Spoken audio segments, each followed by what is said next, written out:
మిమ్మల్ని కోరుతా ఉన్నా, ప్రజలకు నేను అడుగుతా ఉన్నా. పేదలు గుడిసెలు వేసుకుంటారు, ప్రభుత్వ జాగాలలో పాపం తెలిసి తెలియక కొన్ని వేసుకుంటారు. బీఆర్ఎస్ గవర్నమెంట్లో హైదరాబాద్తో సహా వరంగల్తో సహా అనేక పట్టణాలలో అనేక ప్రాంతాలలో రాష్ట్ర వ్యాప్తంగా లక్షలాది మందికి మేము పట్టాలు ఇచ్చినాం. బుల్డోజర్లు పెట్టి జేసీబీలు పెట్టి మేము చెరువులలో పూడికెళ్ళి తీస్తే వీళ్ళేమో హైడ్రా అని మన బొందా అని పెట్టి పేదల ఇండ్లు కూడా కొడతా ఉన్నారు. ఆనాడు చెరువు పూడికెళ్ళి తీసిన బుల్డోజర్లు ఇలా పేదల ఇండ్లు కూడా కొడతా ఉన్నాయి.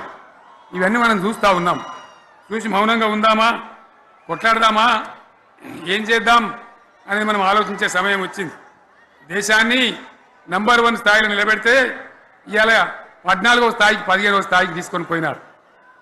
నా కళ్ళ ముందన్న గిట్ల జరుగుతుంది, ఇంత మాయల్యమే అవుతుంది, ఇంత మోసం చేస్తారని నేను కూడా అనుకోలే. ఇలా చాలా బాధ కలుగుతూ ఉంది, చాలా దుఃఖం కలుగుతూ ఉంది. ఇంకా ముందరికి పోవాల్సిన తెలంగాణ ఇలా వెనుకగా అయిపోతున్నా ఉన్నది. మళ్ళా ఎవరు దీనికి కారణం? ఈ దుర్మార్గులు కాదా? నిలబెట్టి ఖచ్చితంగా అడగాల్సిన అవసరం ప్రజలకు లేదా? అడగాలి. ఎందుకోసం? టైం ఇవ్వాలని మేము కూడా టైం ఇచ్చినాం. ఏమంటారు? మీకేసినట్టు మాకేసిన ఓట్లు, మాకు ఏడాదైనా టైం ఇయ్యరా, ఏడాది అర్థమైన టైం ఇయ్యరా, మీకు కన్నేదిరా అని అంటారు. కాబట్టి నేను నోరు తెరవలే, బయటికి రాలే. కృష్ణా జలాల మీద గడబడి జరిగితే ఒక్కసారి అక్కడ నాయకులు తీరికపోతే నల్లగొండలో పోయి ఒక గర్జన చేసి వచ్చినా కానీ నేను ఎక్కడ బయటికి రాలే, మాట్లాడలే. కానీ ఏడాది అర్థం అయిపోయింది, ఇంకేం పాడైంది? పువ్వు పుట్టంగానే పరిమళిస్తుంది అన్నట్టు ప్రభుత్వం కథ తెలియదా?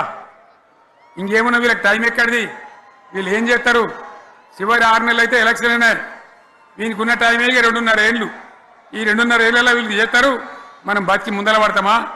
అందుకోసం ప్రజానీకం, మేధావులు, తెలంగాణ ప్రజలు దయచేసి అందరూ ఆలోచన చేయాలి.